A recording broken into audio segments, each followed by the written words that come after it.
CET 2022 में pre paper हुआ था और फिर उसका मेंस पेपर हुआ था। उस मेंस पेपर के लिए हमने क्रैश कोर्स निकाला था और लिखा था सीईटी 80 पार। और जिन्होंने वो पेपर पढ़ा था, जो क्रैश कोर्स वो किया था, तो सबके पूरे नंबर आए भी थे उसमें। उस क्रैश कोर्स में से था सारा पेपर। मैंने जो बोला समझ में आया? थोड़ी तेज बोलो। ये सीईटी क्रैश कोर्स जो करना था, तो पहले करना था न्यू जर्नल। क्या करना था?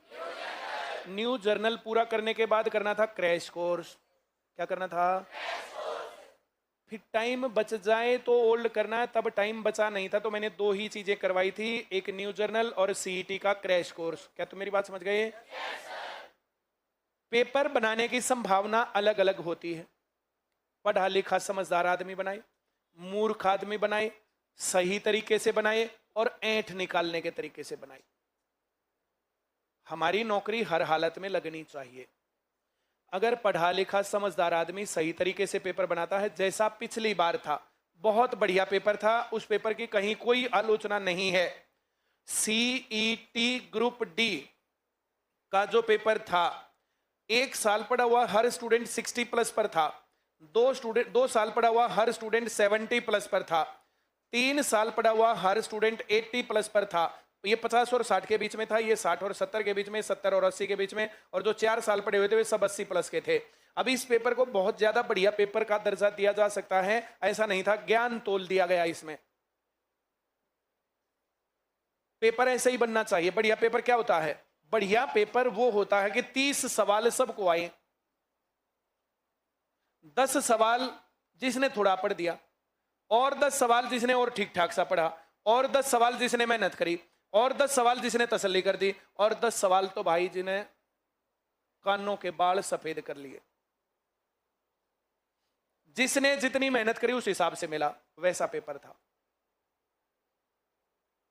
ऐसा पेपर पहले नहीं बनता था। एचएसएससी में जो पेपर होते थे, कभी 1 पोर्शन, कभी 2 पोर्शन, कभी 3 पोर्शन आउट ऑफ सिलेबस होता था, तब ये डिस्कशन होके ये सारी बातें समझाई गई थी। और सीईटी के ये पेपर जो 2019 से 2024 के बीच में हुए, किसी भी पेपर के ऊपर कोई विवाद कभी भी नहीं था। अब उस तरीके से पेपर बनाए तो फिर पढ़ाई लिखाई और ज्ञान काम आना है, जो कि तुम्हारे पास आई। और अगर ऐसे नहीं बना तो फिर टैक्टिक्स काम आनी है। हाँ या ना? तो पेपर कैसे बनेगा, क्या होगा, क्या नहीं होगा, इसके ऊपर कम से कम 10 बार अलग अलग लोगों को लिख के दिया गया है। अब ये काम इतने छोटे नहीं होते कि आज दिया और कल ही हो गया। सीईटी के ऊपर जो लोग बोलते थे अब सीईटी 5 वर्षीय योजना बना दी है, तो सीईटी के फॉर्म तो निकल ही गए। जिस दिन फॉर्म नहीं निकले थे 2-4, तो उस दिन भी अब हम लोगों ने गलती कर दी, ठीक कर दिया, ये हो गया, वो हो गया। अब सरकार के तरीके से चलती है, सरकार हमारे तरीके से नहीं चलती कि आज बोला और कल हाजिर। टाइम लगता है। पुरानी पॉलिसी में बहुत ज्यादा भयंकर गड़बड़ियां हैं। उन गड़बड़ियों को देख करके कितने केस, अब सारी बातों का हमें थोड़ी पता है, हालत तो उनको पता है ना। इसलिए रोज रूल नए, कभी ये कहानी कभी वो कहानी। अब कुछ लोग इस रास्ते पर पड़े हुए हैं कि वे जो है यहां चूक मिली केस, यहां चूक मिली केस, जहां चूक वहीं केस। इसका तात्कालिक तौर पर नुकसान होता है, जैसे जो पढ़ रहे हैं उसका नुकसान है। लॉन्ग रन में इसका फायदा होता है, सारे गलतियां दूर करवा के बैठेंगे वे लोग।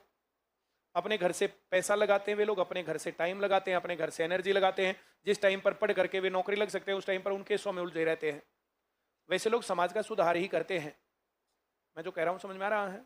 और सरकार किसी भी एरर फ्री रिक्रूटमेंट प्रोसेस क्यों नहीं बनाती? बनाना चाहिए।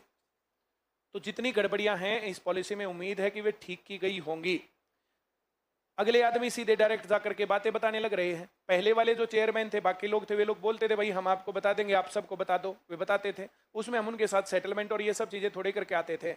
अब इनको लगता कि ये बात वो बात हो सकता है, 100 बातें होती हैं। तो जो बात वो पूछ रहे हैं, बता रहे हैं। अब बच्चों को थोड़ी सी प्रॉब्लम होगी, लेकिन इसका भी थोड़े से आने वाले समय में टेक्नोलॉजी एनेबल्ड हर एक आदमी हो जाएगा। हिम्मत सिंह का जो ट्विटर हैंडल है उसके ऊपर उनके पास जो भी सवाल है वो भेजो। भाई उस फोन नहीं उठ रहे, कोई और कहानी है, वेबसाइट डाउन है, रोज के रोज जब तक तुम्हारा फॉर्म नहीं भरता है उनके ट्विटर पर तुम लोगों को ट्वीट मारने चाहिए, और जब तुम्हारे फॉर्म भर जाते हैं तो अपनी पढ़ाई के ऊपर ध्यान देना चाहिए। अब ये दर्द उनका जिनके फॉर्म नहीं भरे गए, अब जिनके भरे गए उनका हम क्या करें? भरे गए बढ़िया हो गया, अब गलत भरना सही भरना, ये करना वो करना, बाद में ये मत कहना कि ये कहानी है। पिछली सीईटी की भर्ती है वो कंप्यूटर बेस्ड हुई है, उसके कारण से बहुत सारा प्रोसेस बदला है। उससे पहले मैनुअल होता था, मैनुअल में चला दे, कोई बात नहीं यार चला दे, अब कोई बात नहीं, नहीं चलेगी। अब जो लिखा हुआ वही चलेगा, क्योंकि कंप्यूटर में वैसा ही फीड कर रखा है। जो मैंने कहा समझ में आया? तो जो भी जानकारी है वो सारी जानकारी उनसे लेकर के और तब करना। अब बाद में मैं किसी से पूछूंगा वो बात गलत हुई सही हुई, क्या हुआ क्या नहीं हुआ, तो अननेसेसरी की बात है, और फिर मैं तो इसी काम पर लग जाऊंगा। इतने लोगों के इतने डाउट है। एचएसएससी द्वारा जारी किया गया वो नंबर है, एचएसएससी द्वारा जारी किया गया गूगल फॉर्म है, और एचएसएससी का जो है वो हिम्मत सिंह जी अपने ट्विटर हैंडल पर है, उसके ऊपर ट्विटर के ऊपर ट्वीट कर दो कि ये प्रॉब्लम मेरे को आ रही है, तो तुम्हें पता चल जाएगा वो मान रहे हैं, सुन रहे हैं, क्या हो रहा है क्या नहीं हो रहा, सारी बातें। हाँ या ना? बोलो ना। हम पहले भी नहीं जाते थे एचएसएससी, मैं तो भोपाल सिंह खदरी जी के ही टाइम पर गया था, हमारे सिलेक्शन तो उससे पहले भी होते थे। भोपाल सिंह खदरी का भी एटीट्यूड इसी प्रकार का था, वो कह रहे थे भाई जुगाड़ लगाने आ जाते कोचिंग सेंटरों वाले, तो मैंने कहा था यह मामला थोड़ा अलग है, आप अच्छा पेपर बनाओ खराब बनाओ जो कुछ भी बनाओ, ये सारे मैंने काम कर रखे हैं, मैंने बहुत पेपर दे रखे हैं, बहुत पेपर फर्स्ट रैंक ले रखे हैं, जो जो बातें बताता हूँ वे बातें तुम्हारे काम आएंगी पेपर में। यहाँ हो सकता है तुम लोगों को लगे कि ऐसे ही खाम खाई फालतू की बातें हो रही है, लेकिन वहाँ काम आएंगी ये बातें। अब क्या पता किसके सामने कौन सी कंडीशन आएगी और कौन सी बात किसको कब याद आएगी, पेपर में काम बहुत आएंगी लेकिन ये बातें। एक तो पेपर तक आना मत छोड़ना, चाहे कोई कुछ भी कहता रहे तुम्हें। नौकरी लगने वाले लोग वे नहीं होते जो छोड़ के घर बैठ जाते हैं, नौकरी लगने वाले लोग वे होते हैं जो रेगुलर आते रहते हैं। तुम्हारी मेंटल स्ट्रेस को हैंडल रखेंगे हर रोज के हर रोज हम। गड़बड़ क्या होती है, घर पर रह करके जी एक हफ्ते तो बहुत बढ़िया पढ़े, फिर तो पता नहीं डर सा लगने लग गया, फिर फलाना हो गया, एक बार मानसिक विकृति आई और बिगड़े। सभी लाइब्रेरियों में और घर में बैठ करके यही हालत सभी के साथ होती है। ऐसा लगता है कि सारा सब कुछ आता है, लेकिन जब सवाल करते तो एक भी नहीं आता। जो सेंटर में आता तो कभी उसका पेपर होगा, कभी ऐप के टेस्ट के लिए बोले जाएंगे, कभी सवाल करवाने के बोलेंगे, कभी कुछ करेंगे। जो लोग काम कर रहे हैं रोज के रोज उनकी मानसिक स्थिति अपने आप सही रहेगी, और ये हर बार पेपरों में ये लाइन में बोलता हूं, और जो जो मेरी बातें मानते हैं उनका बेनिफिट भी होता है। जो अपने घर बैठ जाएगा वो बैठ गया, कभी फिर बाद में कहो ये क्या हुआ। बहुत लोग हैं ऐसे जो 1 नंबर से 2 नंबर से 4 नंबर से ही रह गए, वो रह गए। मेरी बहुत बच्चों से बातचीत होती है, क्यों रह गए, क्यों लग गए, क्या फर्क रहा, क्या नहीं रहा, क्या नहीं हुआ, क्या हुआ। नौकरी लगे हुए लोग ऐसे नहीं बताते कि आपने ऐसा बोला था सर, हमने उल्टा ऐसा किया तब नौकरी लगे, ऐसा नहीं बताते बच्चे। और अधिकतर बच्चे हमारे लगते हैं तो मान क्लियर है ही तुम्हारे सामने या नहीं है। अब तुमसे फीस थोड़ी लेनी है, फीस लेने के टाइम पर बात थोड़ी हो रही है कि हम झूठ बोल देंगे। राष्ट्रपति भवन गए तो एयरपोर्ट पर किसी काम गए थे वहां पर, तो वहां पर एक 2008 में जो पहला बैच था उसका स्टूडेंट मिला।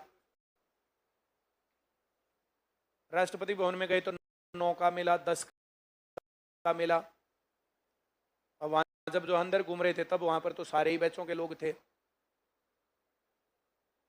कुछ दिन पहले पार्लियामेंट हाउस गए थे तो जितने लोग वहां कार्यरत थे तो आधे से ज्यादा लोगों ने बबीता मैडम के साथ सेल्फी ली। बहुत लोग तो कह नहीं पाते, वरना जो है 80% होते। इतने लोग पढ़ के लगे हैं।